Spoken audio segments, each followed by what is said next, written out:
के हक आए थे अच्छा। और जो देखिए ये हुकूमत सिंध की तरफ से वज़ीर आला साहब के ये वाज़ेह अहकामात है कि यहाँ पे टेंट सिटी बनाएं कि हमारे इंटीरियर सिंध से जो हमारे भाई डिस्प्लेस होकर कराची आए हुए हैं उनको एक बेहतर से बेहतर तरीके से हम इनको एक बाइज़्ज़त तरीके से बिठाएं और उनको वो तमाम सहूलियात दें जो अपने घरों में उनको मुहैया की जा रही थी। तो अल्हम्दुलिल्लाह यहाँ पे टेंट्स लगना शुरू हो गए। इंशाल्लाह 2 दिन में हम यहाँ पे 1200 से 1400 के करीब टेंट्स लगा लेंगे, प्लस वॉशरूम्स यहाँ पे हम बना रहे हैं। इसके अलावा यहाँ पे एक दस्तरख्वां हम बनाएंगे कुकिंग एरिया के, इनको डेली की बुनियाद पे खाना दिया जाएगा। एक हॉस्पिटल इस्टेब्लिश करेंगे जहाँ पे हमारे डॉक्टर्स होंगे, दवाइयों के साथ वो मौजूद रहेंगे। एम्बुलेंसेज यहाँ पे खड़ी रहेंगी कि जो ज़्यादा सीरियस पेशेंट होंगे उनको मुख्तलिफ जगहों पर शिफ्ट भी कराएँ।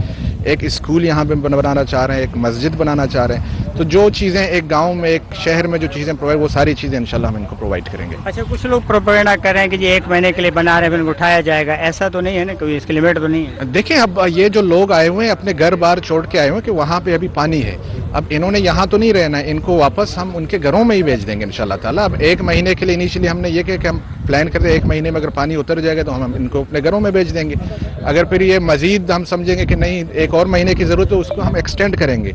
हम इनको ज़बरदस्त जब तक इनके घर नहीं बनते वहाँ पे, जब तक वहाँ पे माहौल साजगार नहीं होगा, हम इनको नहीं निकालेंगे। मगर जब अगर घर ज़ाहिर बन जाए इनके तो फिर ज़ाहिर हम इनको यहाँ से ट्रांसपोर्ट करके अपने